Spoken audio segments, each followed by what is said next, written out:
Chapter 15 X vs. Zero. I do not own Mega Man X or anything else trademarked in relation to the Mega Man X series. All I own here are my original characters.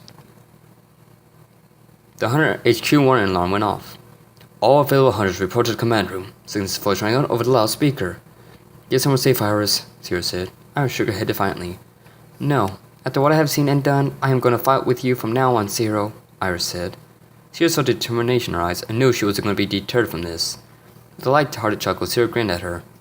Very well, let's get moving, Zero said. Beverly Hunter headquarters living quarters. I wonder what's going on, Ellie inquired. I don't know. I better get going. Don't want to upset the commander, Violet said. You mean we better get going, Ellie said. But, Elia, isn't it still too soon? Violet asked. Yeah, it is. I can't sit around here and mope, though. They'll never get me anywhere, Elia said. With a nod from Violet the Hunter, the navigator left Elia's room. Maverick Hunter headquarters command room. Zero, Iris, Violet, and Elliot had all assembled the command room as Cygnus paced back and forth. What's going on? Zero asked. We have unknown Maverick trying to break into base. Wherever it is good. We cannot identify him, we can't locate him, Cygnus said. That's because I want to see all of my friends again, and I wanted it to be a surprise, came a voice filled with nothing but rage, anger, and hate. A wall exploded on the far side of the room, and in walked the vile creature Corrupt X. Being carried by one arm like luggage was the dismantled form of White Runner of the H-Hunters. Corrupt X hung in the middle of the room. Figured I would give you hunters a little hand, Corrupt X said with such an evil grin plastered on his face. Oh my, X, Iris said horrified. Both of her hands clapped onto her mouth with a look on her face of total shock. Corrupt X looked over the eyes and chuckled slightly. Thank you for your virus. The increase in energy was, shall we say, exhilarating, Corrupt X taunted. Alien at this point was on her knees, totally broke down.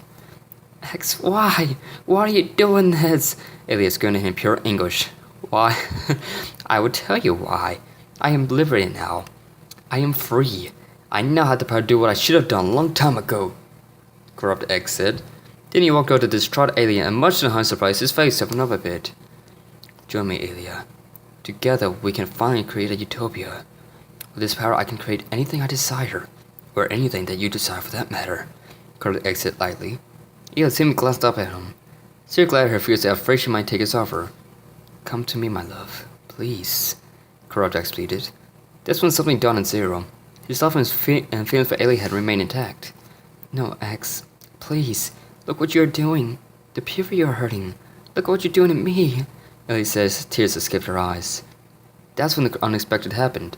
Corrupt X's face became gentle again, and its armor flashed to blue, but it was only for a brief second. In that second, though, Zero had seen the hurt and guilt in X's face, and knew what the pain he must be going through. Even with the X virus, X had still retained part of his original programming. He was essentially a prisoner within his own body, pleading to be safe. Fine then.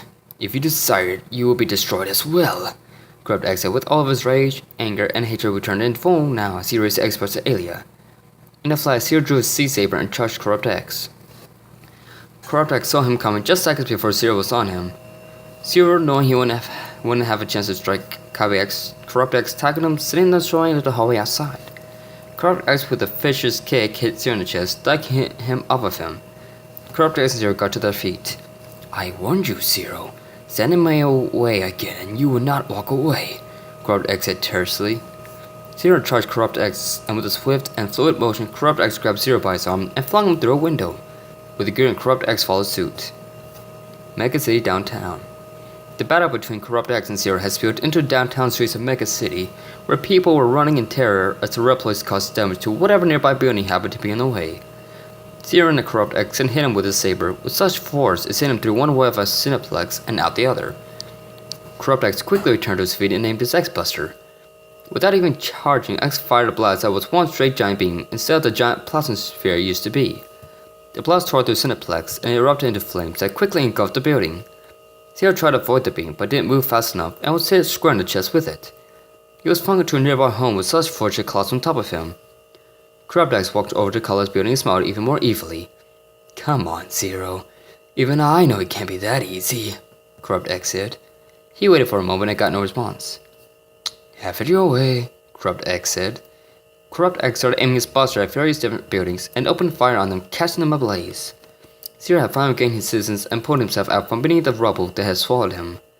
By this time, though, half of downtown was on fire. Zero looked around the damaged, horror-struck. "Damn you, Axe!" Zero roared in rage. Corrupt Axe casually turned around like he was taking a leisurely stroll instead of being in the middle of being in an intense fight. Zero charged Axe again, but instead of attacking him, Zero dashed right past the now confused Maverick and ran up a burning 5-story building. Corrupt Axe followed suit, wondering what Zero had up his sleeve. Maverick Hunter Headquarters Command Room. The owners who had remained at the base watched a giant view screen while the news was reporting the battle and devastation caused by Corrupt Axe and Zero.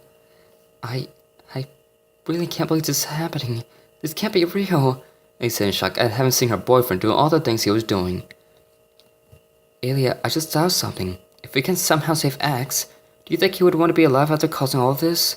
I've known Axe for a long time now, as well as Zero, and Axe is a kindred spirit. Something like this is bound to be bad for someone with his psyche, Iris said. What do you mean? Alia asked, curious. I mean that after all this, Axe will most likely want to be killed in combat by Zero rather than let himself be freed. Even if we did free, he would never be the same, Iris said. This shook Alia to her very core because she knew Iris was right. Alia didn't break down this time. She was now past all of her tears. Axe now needed her to be strong. If he wanted it or not, she was going to save the Reploid she loved and be there for him in the time it would take him to recover from the things he had done while under the fire's influence.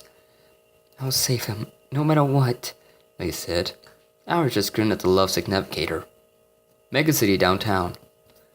Corrupt Axe and Zero now stood on the roof of the building, had scaled and glared at each other, not moving. Why are you doing this? Zero demanded. As I said, I am the part of Axe that he always feared. The dark side of him that just wants to see all things perish so he can rebuild the world in its image. Corrupt Axe said. You're lying. Axe has never and never would want anything like that. You're no part of him. You're just a foreign substance inside that needs to be removed.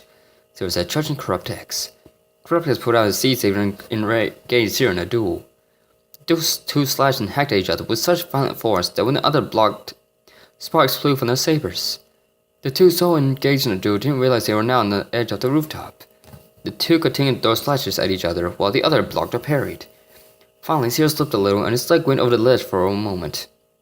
This is when they realized they were near the ledge. With a gain, Corrupt Axe aimed his bust at Zero's foothold. Before he could fire though, a rocket impacted into him, sending him sprawling off the building. Zero looked around confused for a moment, then saw who Savior was. Axel? Zero questioned, surprised. Couldn't let you have all the fun, now could I? Axel stayed with a question of his own. Zero walked over to the hunter who had been missing for a while and took him into a headlock. Damn, glad to see you still alive and kicking, Axel, Zero said.